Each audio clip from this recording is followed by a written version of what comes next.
कधी-कधी आयुष्य अशी परीक्षा घेते की माणूस स्वतःलाच हरवून बसतो. पण स्वामींचा हात धरला की हरवलेलाही मार्ग सापडतो. हा अनुभव सांगणारा मी नाही, तर तो माझ्या आयुष्यातील एक काळोख सांगतो आहे. पण त्या अंधारातून मला बाहेर काढणारे फक्त आणि फक्त माझे स्वामीच होते. जेव्हा मन तुटतं, आशा संपते, तेव्हा काही जादू घडते आणि ती जादू म्हणजे स्वामींचा स्पर्श. भक्तांनो, हा फक्त अनुभव नाही, तर हा माझा झालेला पुनर्जन्म आहे, तो पण स्वामींच्या कृपेने. श्री स्वामी समर्थ. चला तर भक्तांनो, ह्या तरुण मुलाला आलेला स्वामी समर्थांचा अनुभव ऐकूयात. तत्पूर्वी तुम्ही जर आपल्या भक्तिमार्ग एक मार्ग स्वामी सेवेचा ह्या यूट्यूब चॅनलवर नवीन असाल तर आत्ताच सबस्क्राईब करून स्वामी भक्तांना जॉईन हो. स्वामी भक्तांना स्वामी भक्त जोडूया आणि प्रत्येक कुटुंब स्वामीमय करूया. श्री स्वामी समर्थ. तुम्ही पण कमेंटमध्ये श्री स्वामी समर्थ जरूर टाईप करा. तर आपण आजचा हा अनुभव बीड जिल्ह्यातील श्रेयस सावंत यांचा पाहणार आहोत. तर ते सांगतात की माझे वय 23 आहे. माझा स्वभाव हा शांत आहे, परंतु मी जीवनात खूप गोंधळलेला होतो, कारण मला नोकरी मिळत नव्हती आणि त्यामुळे मला घरच्यांकडून सतत ताण येत होता. माझा पोस्ट कोर्स झाला होता, पण कुठेही कॉल मात्र येत नव्हता. सगळे म्हणत होते की तुझं काहीच होणार नाही, तू काहीच करू शकत नाही, तुला काहीच जमणार देखील नाही. आता हळूहळू माझा स्वतःवरचा विश्वासच उडत चालला होता. मी रात्रीकडे छताकडे एकटक बघत बसायचो आणि स्वतःलाच विचारायचो की हे आयुष्याचं कसं होणार, मी हे आयुष्य कसं काय सावरणार.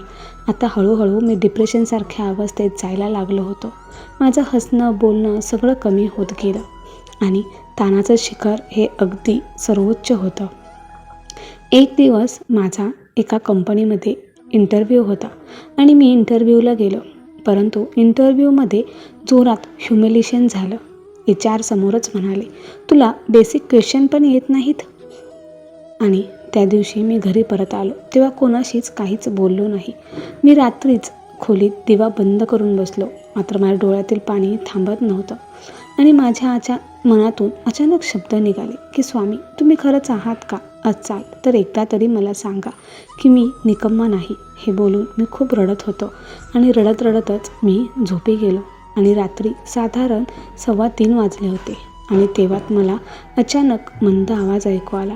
त्या आवाजात शब्द नव्हते, पण जणू एखाद्याने प्रेमाने खांद्यावर हात ठेवावा असंच काहीतरी मला जाणवत होतं.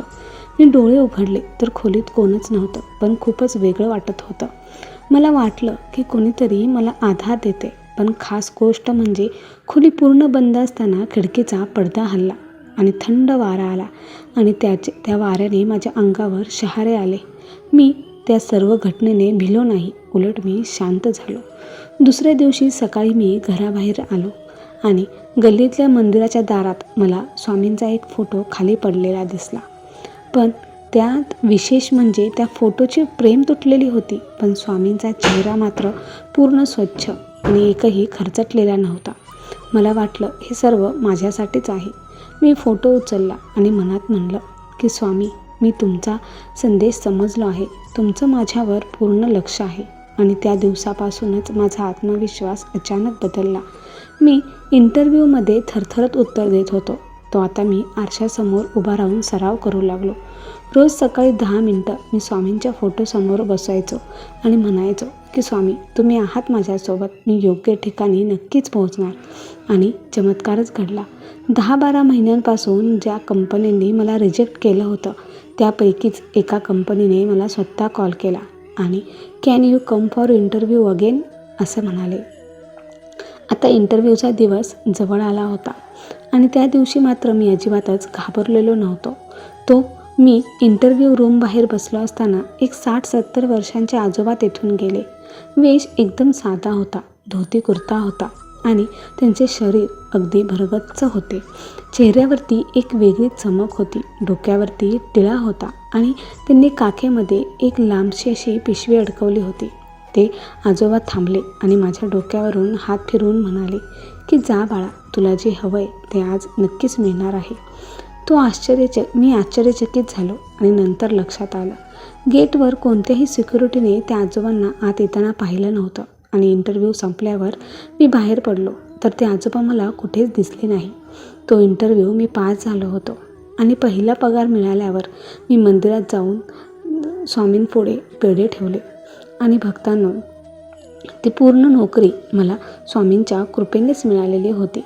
मी आजही म्हणतो की मी नोकरीमुळे उभा राहिलो नाही, तर स्वामी समर्थांनी मला जो आधार दिला म्हणून मी उभा राहिलो. भक्तांनो, ज्यांच्यावर स्वामींची कृपा असते त्यांच्यासाठी अशक्य असं काहीच नसतं. काय सांगू, आज मी उभा आहे ते स्वामींच्या एका दर्शनामुळे. तुम्हीही त्यांना एकदा हाक मारा, खरंच म्हणतो ते उत्तर देतात. स्वामींना काही मागायला लागत नाही, फक्त एक खरी हाक. ते तुमचं आयुष्य नक्कीच बदलवून टाकतात. माझ्यावर जे घडलं ते तुमच्यावरही घडू शकतं. फक्त विश्वास ठेवा, स्वामी कधीच साथ सोडत नाहीत. भक्तांनो, तुम्हाला जर असेच काही अनुभव आले असतील तर तुम्ही ते आम्हाला सांगू शकता. आम्ही ते इतर स्वामी भक्तांपर्यंत नक्कीच पोहोचवू. भक्तांनो, कमेंटमध्ये श्री स्वामी समर्थ जरूर टाईप करा, कारण स्वामींची कृपा ही कोणावरही थांबत नाही. आणि हा अनुभव आवडला असेल तर चुकवू नका, लाईक करा, शेअर करा आणि चॅनलला सबस्क्राईब करून स्वामी भक्तांना जॉईन व्हा. स्वामी भक्तांना स्वामी भक्त जोडूया आणि प्रत्येक कुटुंब स्वामीमय करूया. श्री स्वामी समर्थ. जय जय स्वामी समर्थ. असेच अजून नवे स्वामी अनुभव आम्ही तुमच्यासाठी नक्कीच घेऊन येत राहू. कमेंटमध्ये श्री स्वामी समर्थ जरूर टाईप करा. धन्यवाद.